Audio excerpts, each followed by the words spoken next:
Tippetts Weaver, they're all in. Once they commit to something, they're going to practice it at the highest level.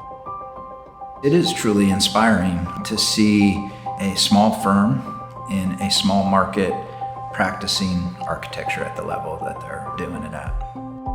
One of the things I love about Tippetts Weaver is they're just really down to earth. The process feels very natural, very conversational. When you help a client sort of work through the process and feel comfortable with the end solution, that really, to me, is part of the success of a project. We were very deliberate from the outset on the size of firm that we wanted. I think we never had an aspiration to be a big firm. We all very much want to be a part of the entire process. There's a very collaborative review of projects. If I'm not heading up the project, I'm still involved in a sort of collaborative way and sort of bouncing ideas off of each other on how to move the project forward.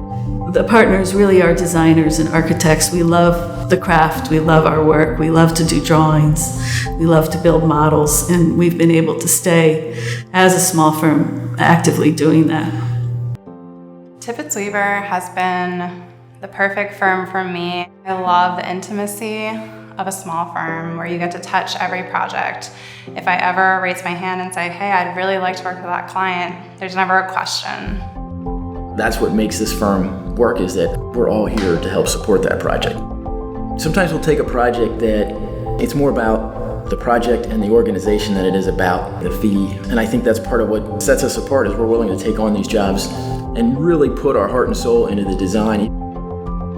Our passion from craft came from working with these historic buildings. We were interested in preservation, and we were interested in the dynamic quality of being able to restore and renovate and work with old structures that had a high level of quality, artistry, and detailing.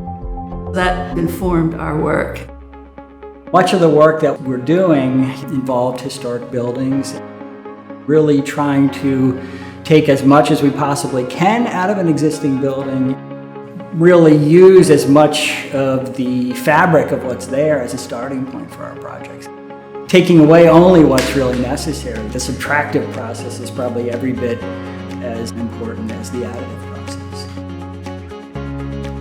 They're doing it in a very sophisticated way, creating contemporary, modern solutions. How can we interact with the beautiful historic building stock that we have in a way that isn't cheap or faux? I think what we realized in working here over time is that we could have a fairly significant impact on the work that was going on in this community. We've also seen this community grow and change materially over the time that we've been here, and I think we feel like we've had some small role in helping that come about, and that's very rewarding.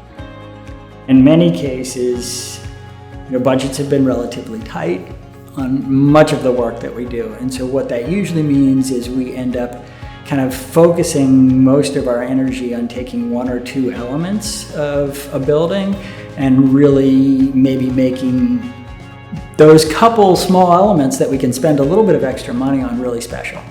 And so oftentimes that might be an entry piece, it might be a canopy, it might be the main circulation, it might be a stairway or something like that.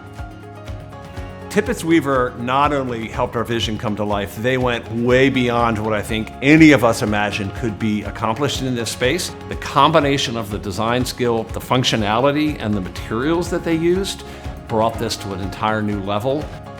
I mean, I think we all, as members of the building committee, sort of had an idea of what could be accomplished, but I don't think any of us envisioned anything this good. One of the things that I've seen in all of Tippetts Weaver's projects here in York is this great combination of respect for these awesome, authentic, historic downtown environments, but also being able to bring those into just this terrific, usable space for people. And that, to me, is really the highest accomplishment.